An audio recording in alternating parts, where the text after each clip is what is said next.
Hey guys, this is Savannah from earthanddaughter.co. Today I am with Courtney Edwards, MSBCC board certified coach. You do a lot of things. You have your own podcast, I saw, which I really, really want to talk about in the general direction of that because it's pragmatic alchemy, which is Yeah. something that I have myself really geared towards because spirituality and meditation and all of these things, there's a side of it that is very woo woo, and hmm there's a side of it that's very pragmatic, which is what I like because I need the science, I need the structure, I need to understand the how and the why so that I can, for one, do the thing, but hmm also so that I can be more comfortable doing the thing and sharing the information because um I am very intuitive and I do believe in a lot of the woo-woo side of things, but I also need to understand why it makes sense and why I'm not crazy, right? And that was hmm a big transition for a while because I had all of these things and like I felt insane sharing them. So I had to find hmm science. And, then I dove into quantum physics and the science is there. We're working on it. We're closing the gap in between. And I'm just super excited about all of that. But yeah, pragmatic. People need practical solutions to things like meditation and alchemy. 100%. And that was so I have a coaching practice I live in the Hudson Valley area of New York, about 90 miles northwest of New York City, and my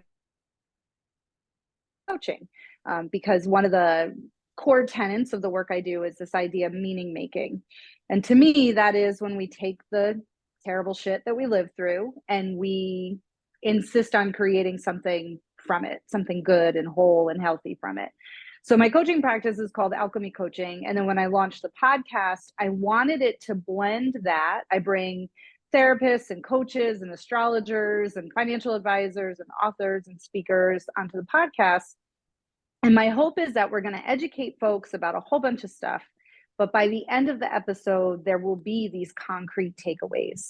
What is a thing that you can do today, immediately after listening, that is going to help bring more well-being into your life? And so that's where the name of the podcast came from, because I too believe that there is magic in the things that we struggle with, but we also need a kind of concrete to-do list, a checklist of actual tangible activities that we can bring into our life.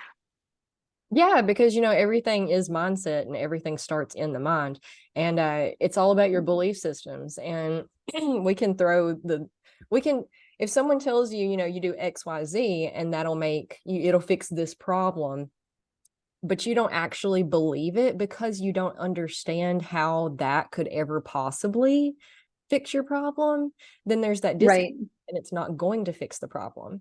So if you can break it down into something tangible, it makes it a whole lot easier to succeed at it. I agree 100%. And that's really what I'm trying to help people do. So kind of my background to that point of the science, my master's degree is in counseling. Among the many things that you mentioned I do, I teach as an adjunct professor for mental health and school counselors that are in training. And so my formal training initially at the start of my career was in that very scientific, empirically validated mental health interventions. And I on purpose work as a coach now because I ideologically needed to move away from some of the things that our mental health structures are mired in right now, a little bit of a quagmire. Pathologizing the human experience being one of them.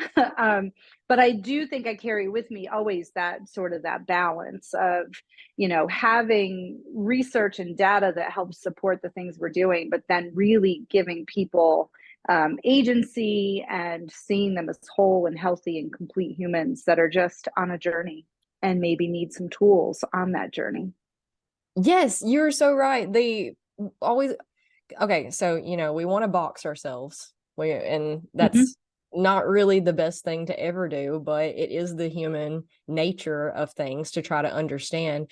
And in doing that, we are taking just human normal normal human experiences and essentially overthinking them a lot. Hmm. And so now we have all of these mental health problems where some of the, I'm not saying mental health, like problems aren't a thing. I myself am Hmm.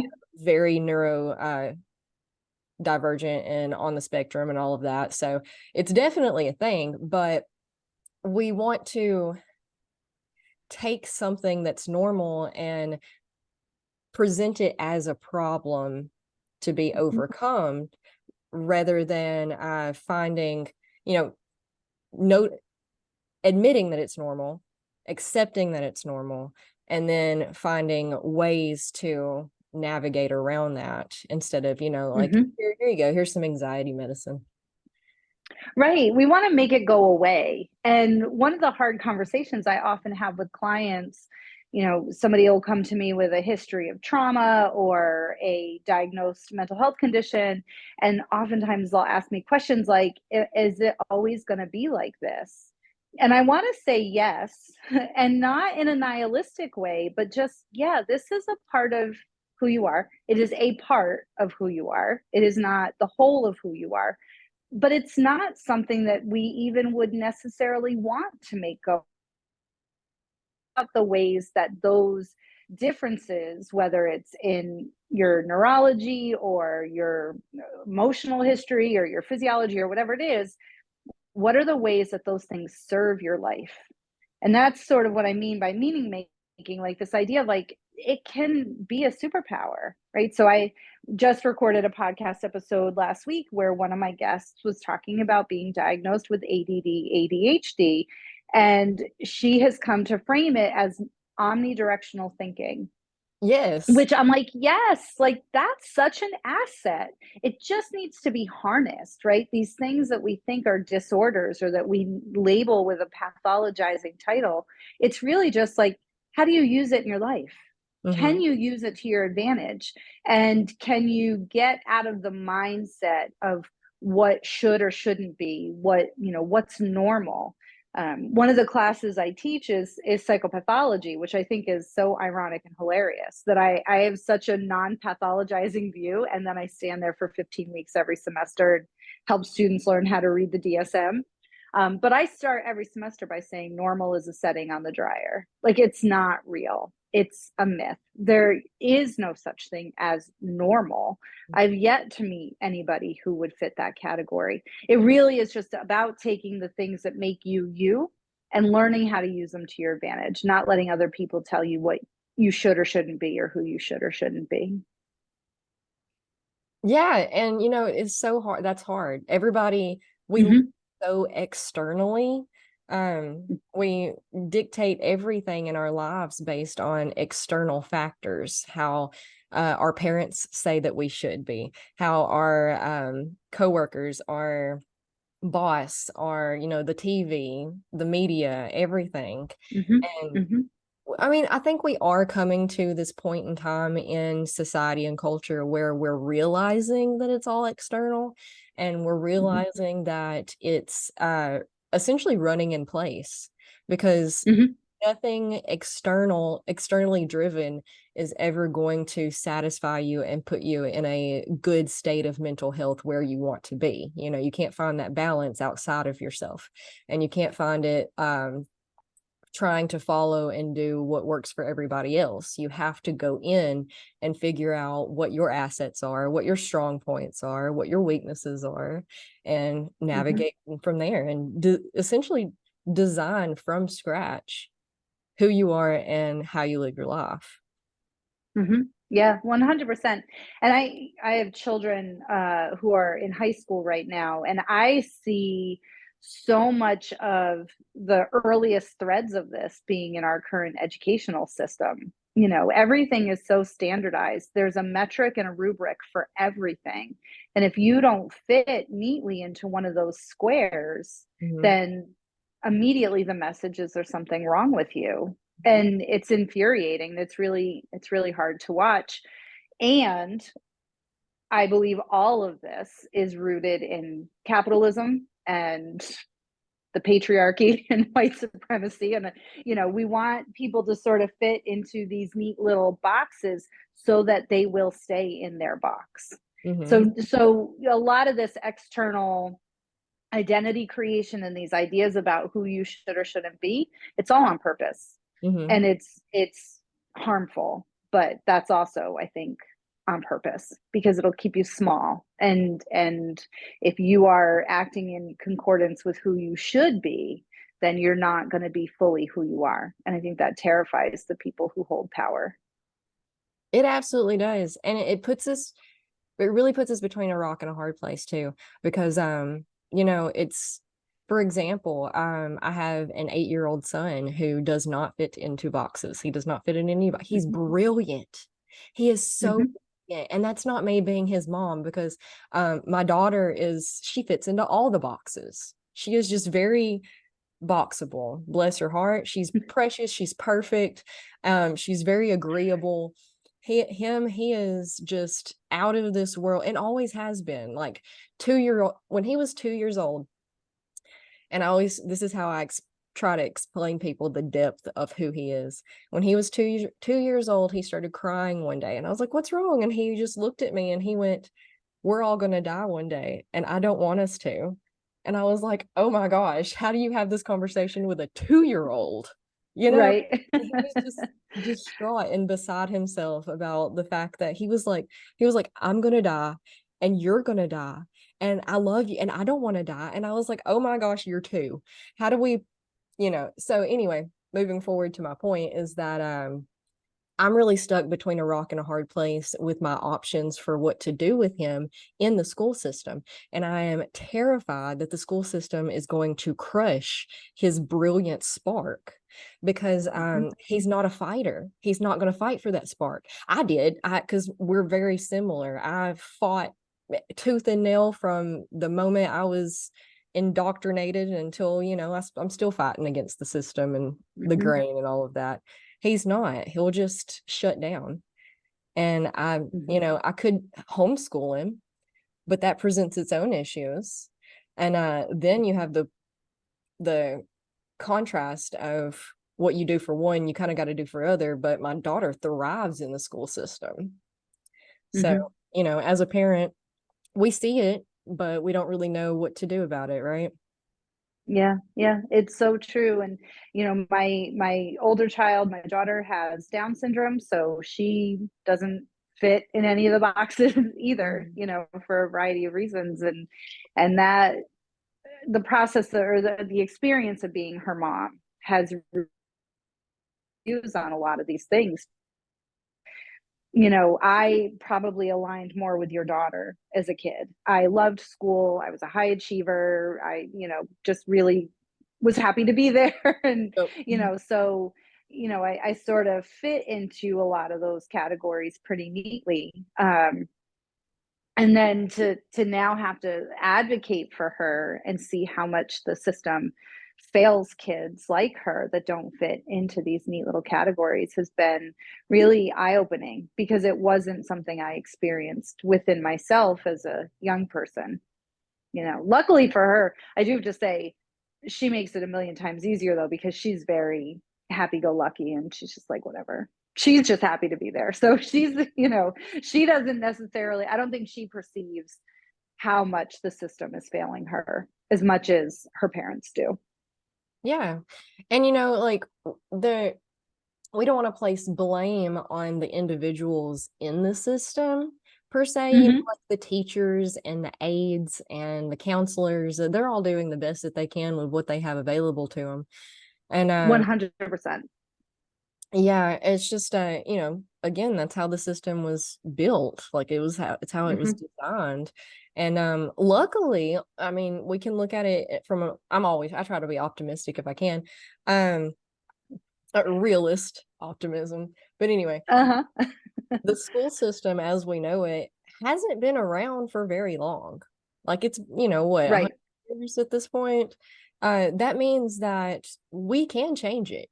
It's just a matter of noting what needs to be changed and trying our best to get everybody to agree best we can, which is probably Right. hard.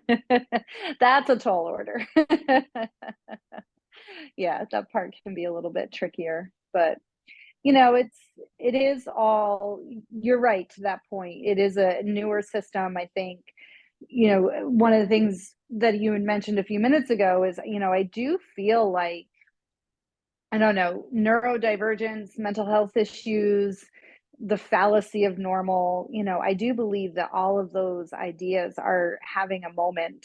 I think it's one of the upsides to social media, which, Absolutely. I think gets a little bit of a bad rap It does. in general. And I can see where it has been harmful to our society writ large. But I think the fact that, you know, kind of going back to my mental health training as a counselor, like the first thing I remember learning was the bell curve, right? And the exact number of standard deviations from the norm that somebody needed to be classified as abnormal. And so when you have that as your working framework, that really does make it seem like it's a few people on the fringes. And then when we have Instagram and Facebook and in particular TikTok, where there's so many faces saying, no, I have this. I'm, ADHD, ADD, or I have autism, or I have high sensitivity, or I'm an introvert. Like all of those things, when we start to all say it out loud, I think that's what's creating this tidal wave of normal is not real. Yeah. It's fake. And now we can kind of see it in a different way. Than it's not just a graph on a piece of paper saying, well, you've got these two little segments of the population on either side of the bell curve. It's like, no, there's a little bit of all of the, in all of us. I think we all have our little quirks and things. And some folks, I think it impacts their lives in different ways, and it can be higher in intensity and deeper in impact. And then other folks, maybe it doesn't show up in that same way. But again, just to come back to the idea, I don't think that anybody is normal at No, all.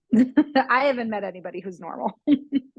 abnormal is the normal for sure. That's right. That's And right. That's our right. language really,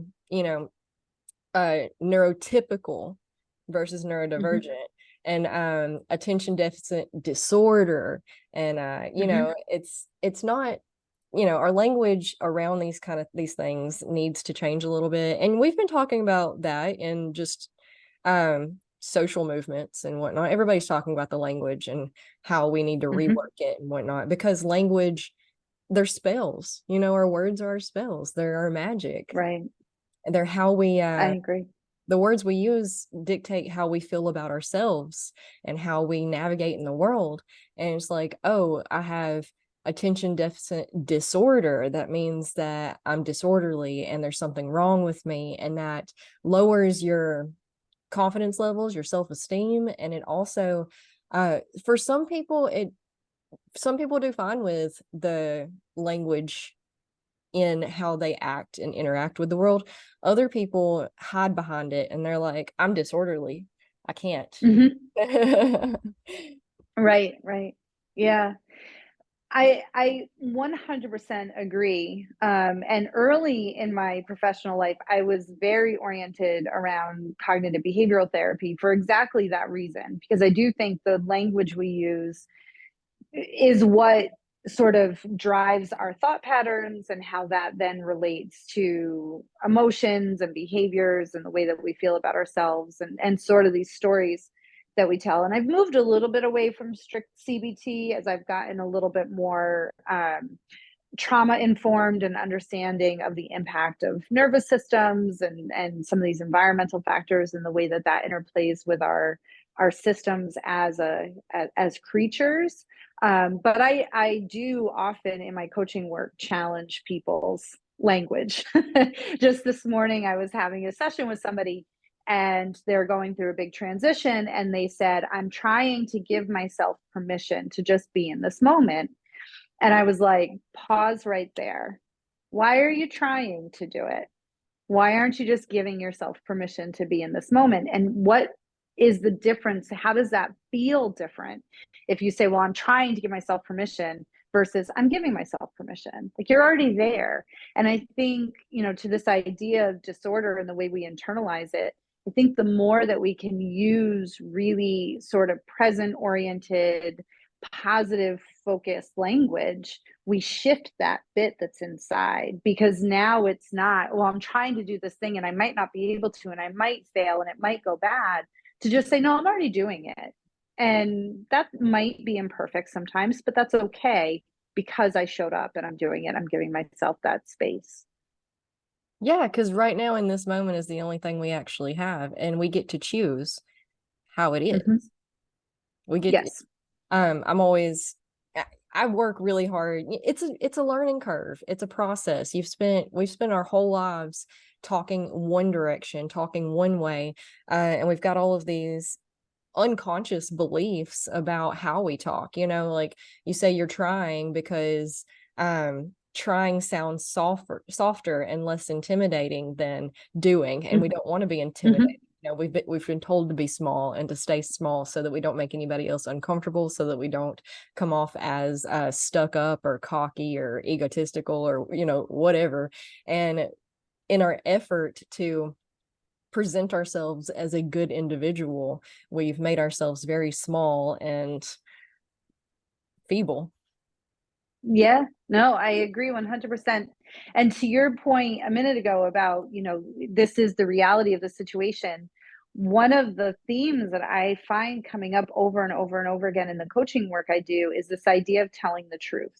Mm. And so when clients are really struggling with maybe where they are versus where they wish they were, when they're in that place of sort of rejecting what is true and having a hard time fully accepting the truth of the situation, I always just come back to them, but just tell the truth about it, right? Because so part of my training is also in meditation.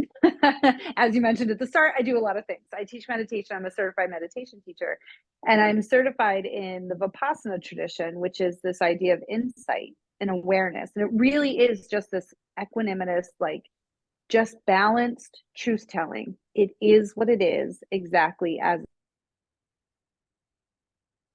help guide a client to just telling the truth about who they are, that can help reduce the stigma, the shame, the self-judgment, or the rejection of their own truth in order to achieve this idea of normalcy. And so my clients are very used to me now just saying, just tell the truth about it. You're just telling the truth about it. That's really all that it is, because the rest of it will fall into place the more that we're able to tell the truth. And sometimes that truth is going to look a little bit like, I'm proud of myself. I am doing the thing. But I think we have to prioritize that if we want to be whole and healthy. I agree, because holding it, and trying to make it something it's not, to frame it in a way that feels better, doesn't most of the time, because then you have that inner Mm-hmm. conflict of, I want it to be that, but it's actually this. And if you're framing it in a way Right. that sounds good to other people or even to yourself, it's a lie. Right. Yeah. I agree with what you said, though, about it being softer, because it's almost like you're giving yourself an out of, well, this way, if I mess it up, I was only trying.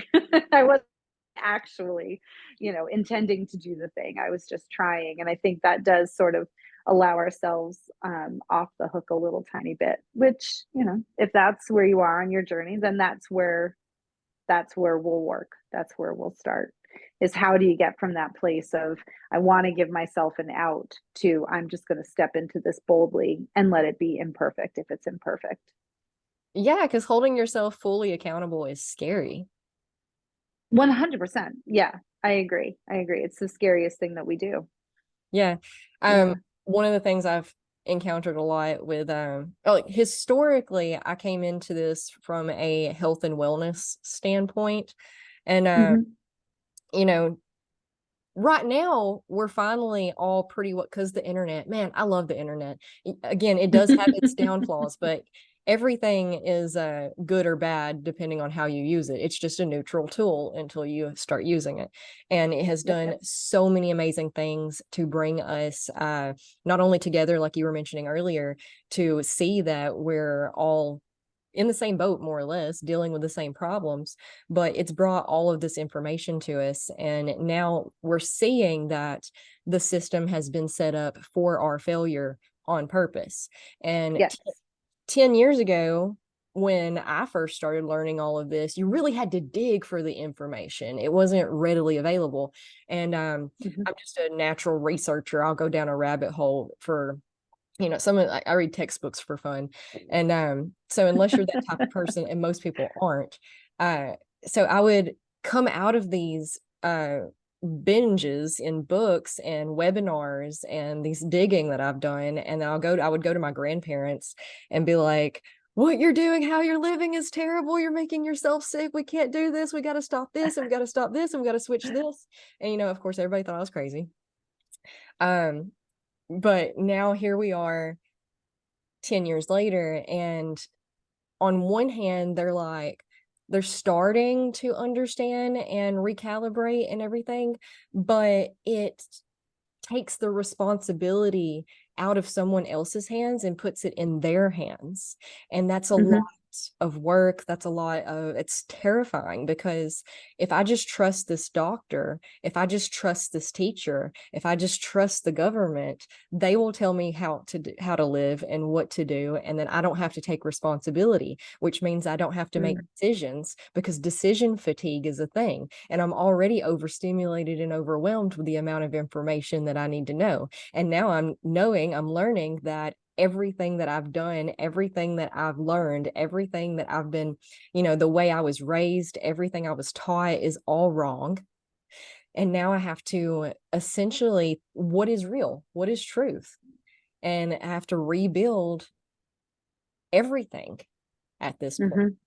And I understand how overwhelming that is, and how that's a big order thing. And it's a whole lot easier just to stick your head in the sand. Yes, I agree that it really is. It just means that you lose out on all of the magic. You know, I always tell folks when they're struggling with a difficult feeling, whether it's fear or overwhelm or, you know, anger, sadness, or grief, there's this desire to, I want to eliminate this bad feeling, I want to make this bad thing go away. But I always tell my clients, you can't self-select out of some emotion without losing then all the other emotions. So you can't be in a place where you say, well, to stand in my own truth and my own power, and to, you know, cast aside all the societal expectations and let the government or society tell me who to be, like that's going to make my fear go away, and so I can numb away from that unpleasant emotion. But then it's also going to cost you joy and gratitude and excitement and awe and wonder. And honestly, I feel like those are the best things that we have in this earth. So you have to sort of learn to just ride that wave of the harder emotions, so that you can still have the capacity for the ones that you actually desire. Like it's not, you can't piecemeal your emotional state. To that point, one of the things that I try to offer folks is a different framework for describing emotions. So moving away from, well, this is a good feeling, this is a bad feeling, right? Like happiness is a good feeling, sadness is a bad feeling.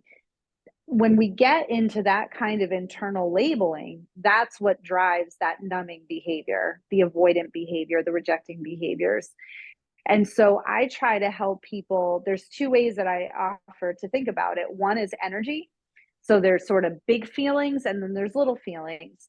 And both sides of that good bad dichotomy can be found in the big feeling area, right? So joy can be a big feeling, and so can anger, right? They just have a lot of space. They take up a lot of space. Grief can be a very small feeling, as can contentment. Like they can just be a little bit more quiet or peaceful, like just taking up a little bit less space in your body. The other way that I offer is sort of either using temperature or energy. So it's an energetic feeling, a hot feeling, right? Like excitement can be a really hot feeling, and that can be like, that you managed to somehow snag era tickets, right? You're going to go see Taylor Swift. That could be like a big, energetic, huge, hot feeling. And it can also be rage, right? And again, like kind of a melancholy sadness can be a small, cool, less vibrational feeling. And so can peace, right? And so that, I think, can help reframe this idea of like, this is a feeling I want, this is a feeling I don't want. And it allows us to approach it with a little bit more neutrality, a little bit more truth telling. Just the truth of the moment right now is I'm having a big feeling, or the truth of the moment right now is I'm having a small feeling. And it can help move away from labeling it as this is good, this is bad, this is what I want, this is what I don't want. That's exactly what I teach in my yoga classes. I I do a yin restorative yoga, so it's very slow It's the pace. best. It Mm-hmm. really is, especially So in our good. society, everything's so yang, so hustle, hustle, go, go, go. We need that Mm-hmm. slowness to counteract it and balance everything out. So I'm prompting meditation all the time to keep them engaged, Mm-hmm. to know what to do. And yeah, feelings are not, I will like tune in, notice what you're feeling physically, mentally, emotionally. Uh don't label it as good or bad. Just notice it, because feelings are Mm-hmm. not bad. They're neutral, just like anything else is, until you start Mm-hmm. wielding it. You can wield it badly. Right. But people were Yeah. also afraid of the big emotions in a lot of ways. I myself, because I'm neurodivergent, and neurodivergents have a lot harder time regulating emotions than Mm-hmm. what we would call a neurotypical person would. And I think that a lot of that has to do with neurotypical people being more just balanced. They're like more even keel, kind of hang out in the middle all the time. And neurodivergence, Mm. we're like way up here, way down there, way up there, and way down there. Like it's just back and forth. And a lot of times, I can get really high energy, and it sounds like people act like I'm angry, and they'll be like, "Can you calm down? Like, Mm. what's the issue?" And I'm like, "You calm down. I'm just excited." Right. Yeah. But there's people, around us and everything. They just, there's a word for it. I can't find it at the moment, but essentially it's, we needed that village for thousands of years. We needed the village to like us so that we didn't die. Mm-hmm. It was a survival thing. So therefore our loved ones would corral our behavior back towards something in the middle. So if you got too Mm-hmm. much anything, then and that's where we are now in society, is that we've been told that we're either too much or not enough, and most of us have chosen the not enoughness in an effort to be more even kill, or appearing Mm. even kill. So we'll bottle everything Yeah. up when we're around other people, and then we get home, and yeah, not always a great. And I will say that I believe there is a huge gender difference in that folks who are socialized women or moving through the world in a female presenting body will experience that to greater, because Oh yeah. we are the ones that I think are being told you're too much, be less. Gosh, yes. I don't necessarily believe that too many men are walking through the world being told you're too much. That's celebrated. It's the Uh-huh. girls that are bossy, Yeah. that know it all,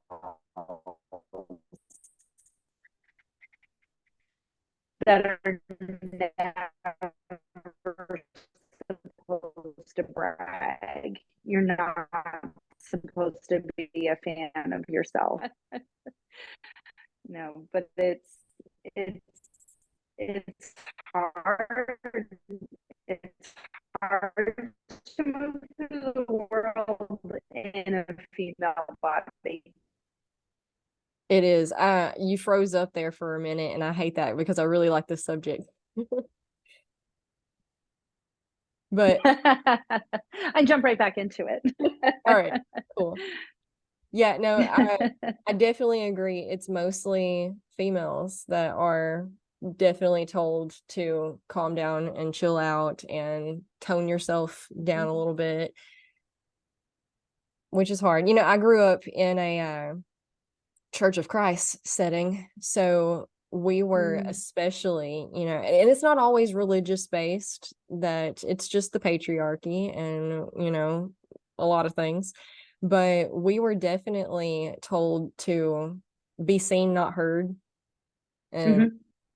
be quiet. Like we weren't really even allowed to talk in church. So I'm very, very particular now, especially since I have a son and a daughter. Mhm. And it's sticky sometimes. It is sticky. It is sticky. Yeah, and I also have a son and a daughter, and I find my son is 14, and so more and more frequently, I'm trying to engage him in conversation, uh, that both supports him as a white man moving through the world with a sense of responsibility of what it means to be a white man in the world. Because I don't want my son to internalize that he's done anything wrong, right? He is the walking embodiment of the patriarchy. Like, you know, he's able bodied, he is, you know, to the best of my knowledge, quote unquote neurotypical, you know, he moves through the world with a lot of privilege, and so I want him to recognize that, and that comes with responsibility without making him assume that he's somehow done something wrong.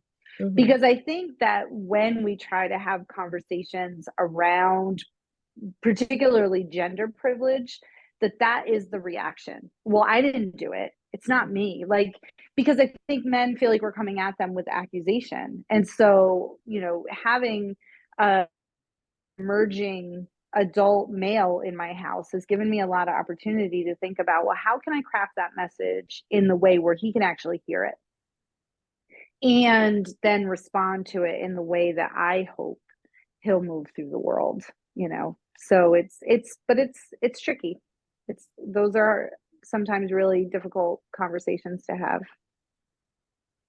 They are. We just, you know, again, coming back to the hyper awareness and being aware of the moment and what we have to work with in every moment is the work. Mhm. And that's what's going to It's help so us true. create a better system. Not only for, you know, just all the systems are being reworked right now. And I think it's absolutely beautiful. We're figuring out what isn't helpful to us as a culture, as a society, as a people. As all of the boxes. And Mhm. we're we're reworking things into more community oriented and mental health focused, uh, Mhm. prioritizing everybody's needs, which is going to be messy and non-structural for a while because, you know, not everybody's capable of all of the same things, and we've built a Mhm. world where uh, each individual person has to hold a job with good money skills so they can have a dwelling of their own, whatever that may be. You know, I think we're, and not everybody's capable. You know, it Mhm. takes a village. It really does take a village to just hit the bare minimums because, Mhm. you know, if you leave it up to one or even two people, if you have a good functioning relationship, which also is a whole nother thing on its own, it's hard to do. And you have this partner in life and it's two of you working to bring money in so that you can feed your family, so that you can keep the lights on, and then you got to clean the house and do all the laundry and get everybody to all of their things and make sure that everybody in your life has the social interaction they need and that their needs are being met, and you're being a good partner, a good mother, a good daughter, you know, whatever. um Mhm. Under the best of circumstances, most of us can't do all of those things. So then Mhm. we're beating ourselves up because we think that we're insufficient, when the truth of the matter is that we're just one person trying to do the job to-do list of 5. Right, right. And to that point of it usage.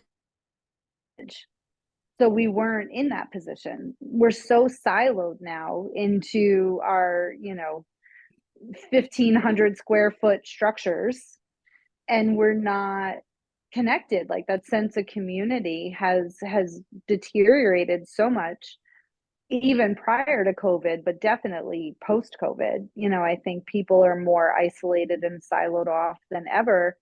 And yeah, we're asked to do a million things. My generation, I'm towards the tail end of Generation X, but I feel like we were sold a huge bucket of bullshit, which was, go, get a good education, go to college, have a career, you'll be able to own a home, you'll have a family. And like that has, I feel like in my life, with an advanced degree and a career, that I have struggled financially as much as my parents did. My family growing up was working class. And I'm like, I don't see a huge difference in the financial stressors I've experienced with the ones that they experience. And I know like my earning potential is so much higher. I did everything right. Like I followed all the rules. I followed the path. I did exactly what I was supposed to do. And there have still been moments in my adult life where I've been in danger of losing my home. And I'm just like, oh yeah, we totally like got sold a bucket of bullshit. But I think that part of that is that sort of social isolation. Childcare alone, you can't pay to have your kids taken care of Mm-mm. if if both partners are working and you have children. Like it's just, ugh, I get so mad. Me too. But again, I think the system is doing what it's been designed to do, Yo, yo, which is to keep us small and keep us in our boxes. yeah, but we're figuring it out, I think, slowly but surely, sooner rather than later. Yeah. There's a lot of pushback. I've noticed people, even though we've been COVID did hit us in more of an isolation period. It did like push us apart there for a second, but I think it is like, we're the spring is springing back towards Mm-hmm. closer than it was, because um we do realize that we need that community and that village, and that there really is nothing more important to our well-being and our mental health and our happiness and our priorities, the things that actually matter, the things that actually fill our heart and soul with happiness and joy.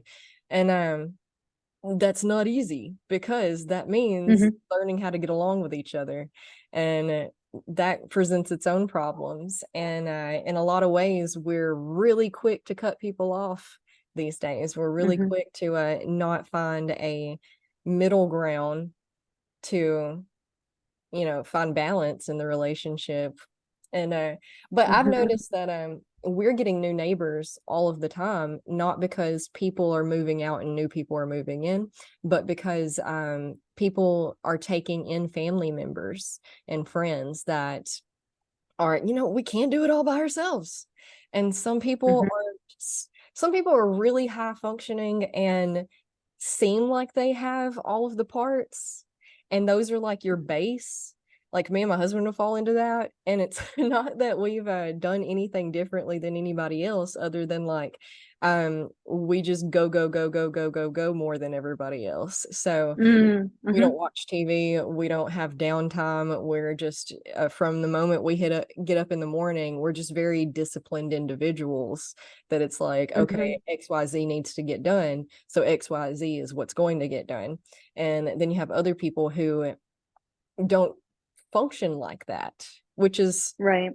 you know, and then so it's just a matter of finding the people in your life that you can function with, and that you can find that partnership, teamwork aspect, good communication, so that y'all can align your goals. And collaboration moving forward for the good of us all is what all of us need to Mm-hmm. be focusing more on.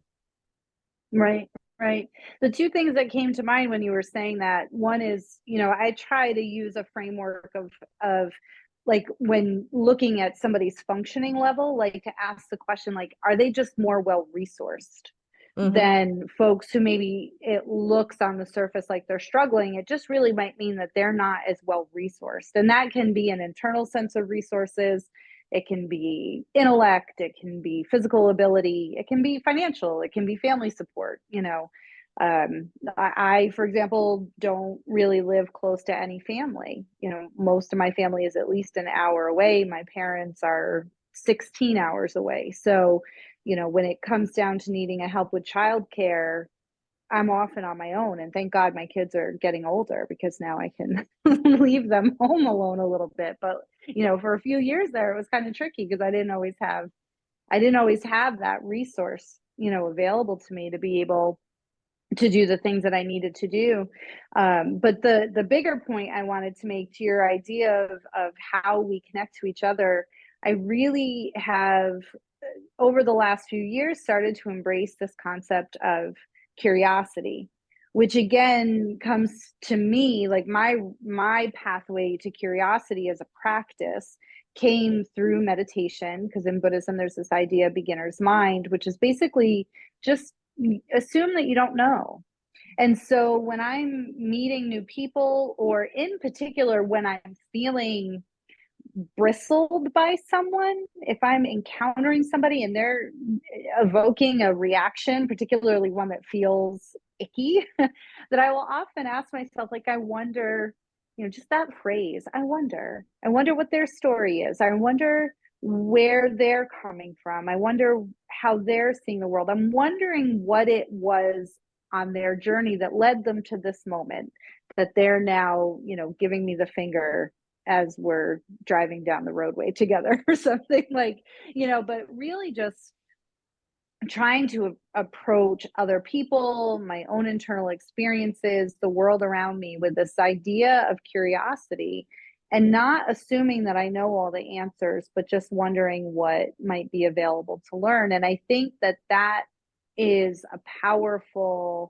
it's a powerful pathway into connection, because it allows you to be a little bit more open-minded, a little bit more open-hearted with all of those interactions, because you're not coming into it with this sort of tunnel vision echo chamber. I know that this person's just an asshole because I can just tell, but that we're approaching it a little bit more. And I tell my kids all the time, I'm like, if somebody is being a bully at school, like, instead of asking, well, what's wrong with that person, ask, I wonder what happened to that person. Because I feel like when people are acting out, it's usually an indicator of pain. And Hmm. so let's be curious about what that might be, and not so judgmental about the assumptions that we've fabricated in our own thought process, our own minds. Yeah, just keeping that open mind in everything all the time. Like the more Mm-hmm. you can assume you have no idea what's going, none of us know what's going on. As, Nobody knows. as soon as you think you have it figured out, there's going to be a wrench thrown in it, and you're going to figure out real quick that you absolutely have nothing figured out. Yeah, yeah. I agree 100%. And it's when I work with couples a lot of times, and I always tell them, like, approach each other with curiosity. Like, even the people that you think you know the best on this planet, approach them with curiosity as well. If your partner all of a sudden is in a cranky mood, or there's problems in the relationship, just ask, I wonder why. I wonder what's going on there.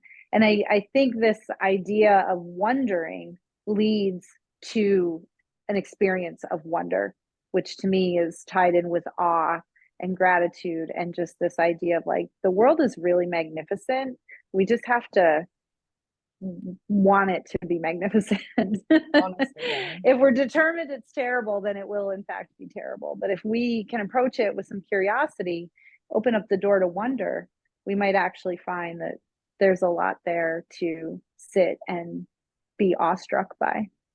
Yeah, because I mean, everybody and everything is always changing anyway. The only constant that we have is change. So Yeah, as soon as you think you have it figured out, you're going to be wrong. You're that's always right. wrong. If you think you have anything figured out, you're wrong. That's true. I've yet to figure out a thing. Yeah. Yeah. And then, you know, we could always swing back to that not enoughness, and we're just piling more Mhm, because we think that, you know, we don't know enough. And so we're just mhm. piling more on top of it and piling more on top of it. Well, to what end? At some point, Right, we have right. to like sit back and breathe, meditate, Yeah, I agree. create I space. love there was the podcast We Can Do Hard Things that Glennon Doyle produces with her wife and her sister. Um, she was talking about the beauty industry in an episode, and she said this quote that I think about pretty much every single day, which is women who feel less than will buy more.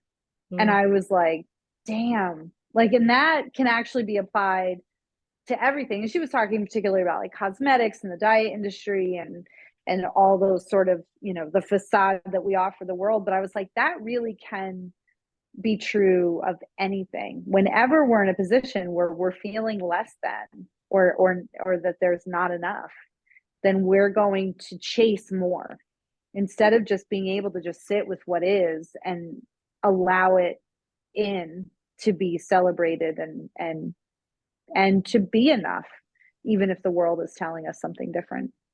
Yeah, we don't have to go find anything to compensate for the teeter-totter. We can just sit with the Yeah, teeter-totter and it will naturally balance itself out in just a moment. that's right. That's right. Most of us, we spend all of our time running from how we feel and those emotions and trying to find things to Mm-hmm. put in those holes and compensate Mm-hmm. for, when you just sit with it for a little bit. Maybe take Yeah. I like to use the analogy of standing right at the shoreline and just the waves are going to come and go. And Mm, you're not going to stand there and try to put your hands up and be like, stop, ocean, don't come here. Right. And you're not going to run along the beach and try to scoop up the water. You're just going to let it come and go. And mm, sometimes there's going to be more, and sometimes there's going to be less. And sometimes it's going to be hard to keep your balance. And sometimes it's going to be really easy to just stand there and take it in. But that it is just a rhythm, and it is just going to continue on in its own rhythm way. And there's really nothing we can do but put your toes in the sand and look at the horizon, you know, yeah, just sometimes it's going to be really stand flooded tall. and sometimes there's going to be a hurricane coming through. But you That's have to right. remember that they are just feelings, and Mm-hmm. it will pass. Yeah, I agree. Well, this has been wonderful. Thank you so much. You don't even know how much I needed this conversation today. Yeah. I'm so glad. This was so much fun. I'm usually on the other side, so this was a fun twist to be the interviewee. Well, I'm glad you enjoyed it too. Would you like to Yeah, tell thank you. people where they can find you and what you have to offer, service was wise? Sure. Yeah. So, as I mentioned at the beginning, my coaching practice is Alchemy Coaching. I'm located in New York, but I do work in a hybrid format. So, listeners from anywhere can check out the work that I do. My website is www.shineandsoar, all one word, .com. I'm on social media as Alchemy Coaching. My Instagram handle is at Alchemy BHC, standing for behavioral health coaching. I offer behavioral health, life, and relationship coaching, meditation instruction, small business planning.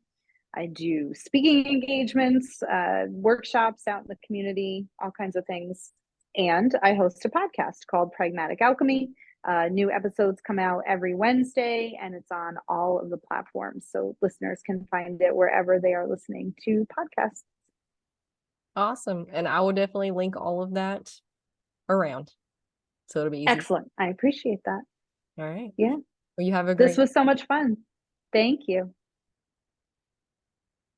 well, that's the wrong button. Here's what we're